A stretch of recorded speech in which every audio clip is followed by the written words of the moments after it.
What's up sa inyo mga keepers and welcome back to my channel. Update lang tayo dito sa ating garahe kung ano na ba ang mga nadagdag.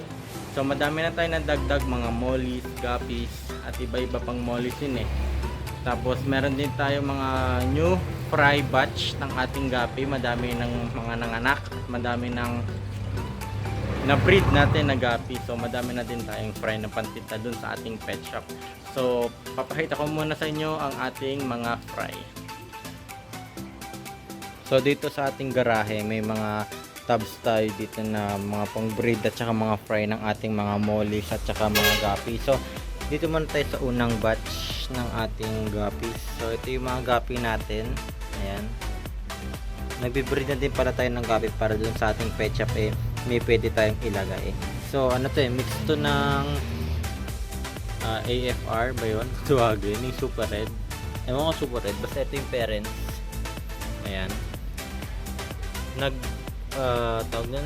Nag-drop siya ng siguro mga 3 pirasong fry.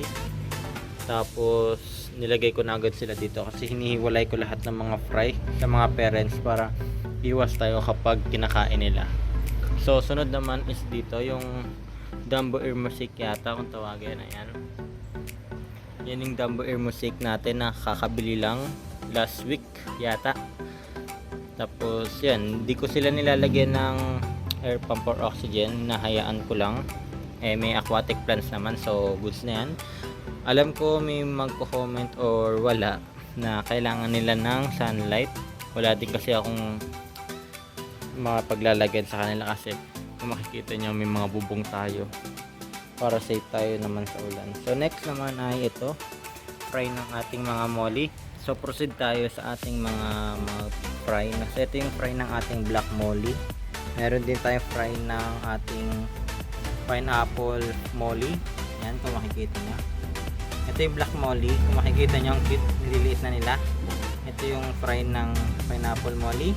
Tapos nilagay ako dito ng isang pirasong molly na silver yata kung tawagin yan.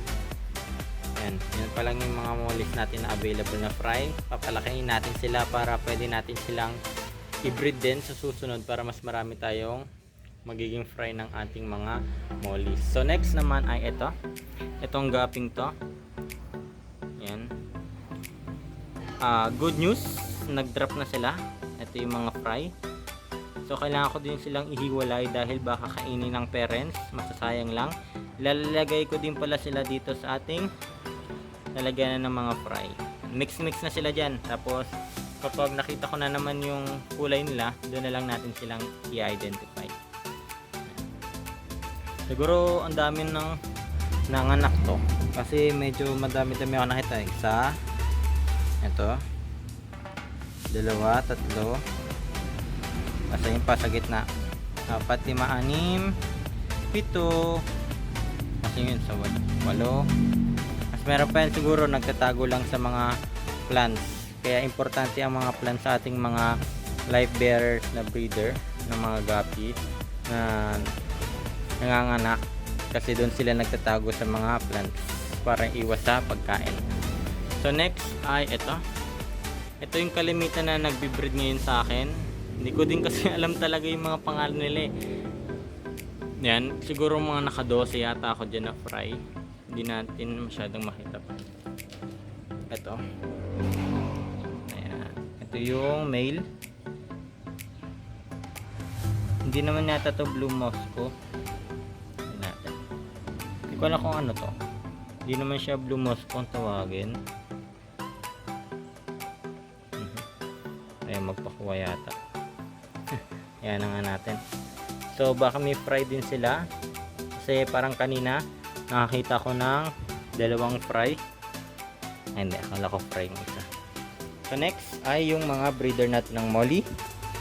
Ito mga breeder size black molly natin.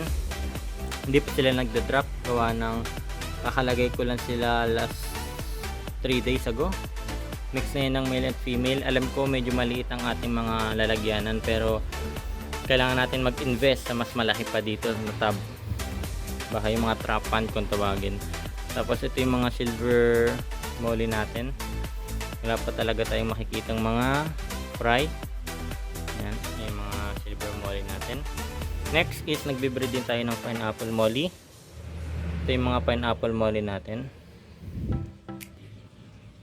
Ito na muna natin tatapusin ng vlog natin. So don't forget to like, subscribe, and hit the notification para updated kayo sa susunod na video natin. So puro update lang muna tayo. Siguro baka mga once or twice a month lang tayo mag-upload para hindi din kayo magsawa sa ating mga video. So yun lang. Support the newbie. Bye bye.